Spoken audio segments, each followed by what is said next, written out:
Ate, pabili po. Ano yun? Pabili nga po ng 10 pisong mantika, ate. Okay, sige. Susupot ko ba o may lagayan ka? Ay, meron po akong lagayin, ate. Ito po.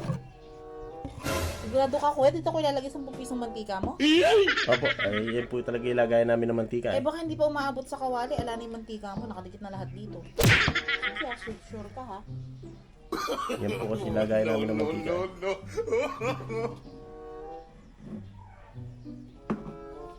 Ano pa? Wala na po. Iba rin talaga to si kuya eh. Laki-laki ng lagayan, 10 pisong mantika. Good luck na lang sa'yo sa pagluluto mo. Pabili nga po, ate. Ano yun? Isang itlog nga po, ate. Magkano po? 10 lang. Isa nga po.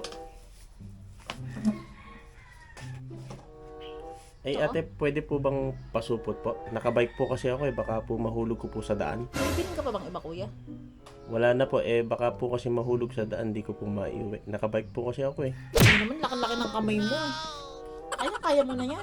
Sige na nga, eto na.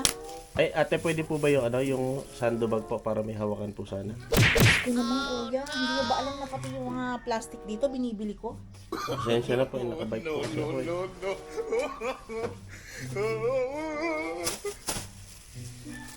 Naku naman. Salamat po. Bihira talagang mga bumibili to. Oo. Pabili nga po, ate. Ano yon? Isang family size na soft drinks nga po. Teka.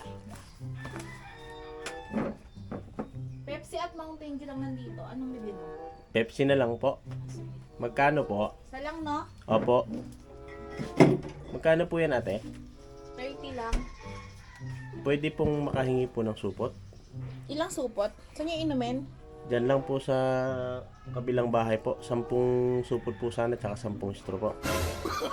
Kuya, napakadami naman yung nalugi na ako sa supot pala. Magkano lang tutuin yun sa isang soft drinks? Tapos, ihingin mo supot, 10? Pwede yun, babayaran mo din. Marami po kasi kami, kaso sakto lang po yung nadala ko pong pera. Ay, hindi pa pwede kuya, pasensya ka na ha. Ano po kasi kami, marami po kami eh. Eh, hati-hati lang po sana kami. Ala po kasi kaming baso doon. Plastic lang po sana eh. Oh my Hindi talaga God. po pwede eh, pasensya ka na ya. Binibili ko din yun. Alam na akong tutubuin pag bili ko pa sa 10 na yun.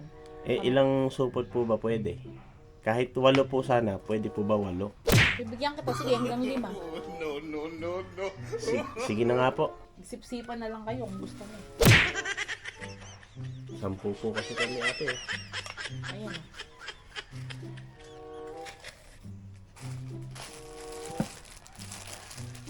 Tingnan mo nga oh. Tsaka hindi na biro ang halaga ng ano ngayon ng mga plastic. Binibili na talaga siya. Hindi tulad nung araw. Parang wala nang pag-asa yung pagbaba ng bilihin eh. Kaya sa susunod, alam nyo na ha, may bayad na yung plastic tsaka yung straw. Sige po, salamat sige. po. Soli mo na lang agad yung bote. Di ba dito lang sa kabila? Opo, opo. Sige. Sige po. Ate, pabili nga po. Ano yon? 2 noodles nga po. Yung chicken. Chicken. Ito oh. Ito po yung bayad ko. Yan lang. Opo, yan lang po. Kuya, teka lang. May utang ka pa sa akin 85 pesos. Kuhanin ko na dito. Kwan po. Kulang ka pa pala. Negative ka pa. Ano po tawag dito? Sa susunod na nga lang po, ate. Sa katapusan na lang po. Hayaan nyo na lang po muna dyan. Ganyan sinabi mo sa akin yung nakaraan. Ang tagal na ng utang mo na yun. Sa katapusan pa po kasi may mga bayarin po kasi kami ngayon eh. Pwede po ba sa katapusan na lang para pagka medyo nakaluwag-luwag na po ako. Hayaan nyo na lang po muna, maliit pa naman po eh. Hindi ganun kuya. Yung utang, maliit malaki, dapat binabayaran, hindi pinapatagal. Sabihin na natin, oo, gipit, pero dapat mag-awas-awas para hindi magtagal, di ba? Tsaka magsasabi kayo pagka hindi kayo makakabayad. Opo, opo, sige. Eh minsan kuya kasi nakikita namin kayo. Ibang tindahan kayo bumibili tapos pag sisingilin kayo sa utang, sa puro sasabihin nyo wala. Oh my God. Siyempre, intindihin nyo rin kami na mga tindera. Ang liit lang ng tinutubo namin dito, kuya, 2 piso. Tapos uutangin nyo pa. Kakainin nyo pa yung puhunan. Wala Sige ate, mangyayari, sure, diba? sure po yan sa sa katapusan po. Babayaran ko po. Eh ano ba trabaho mo ngayon? Maghahanap pa lang po ate. O, tignan mo na yan, di ba? Wala ka pang trabaho, tapos nangangako ka na. Hindi, sure naman po ate. Kasi bukas maghahanap na po ako. O, sige, ito na muna yung sukli mo. O, sige. Katapusan na. Sige po. Alam mo na nga, pambihira talaga mga tao to. Mangangako, tapos wala naman palang mga trabaho. Paano uunlad ang bansang Pilipinas niya? Tay, pabili nga po. Ano yon? Isang Yossi nga po. Anong yos? Yung po may meron dyan. Malboro. Po, sige po. Ito po yung bayad.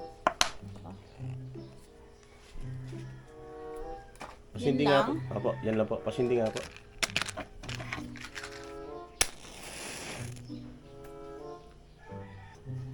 Sige, suklin mo. Ate ko lang po. Magkano po ba yung Malboro?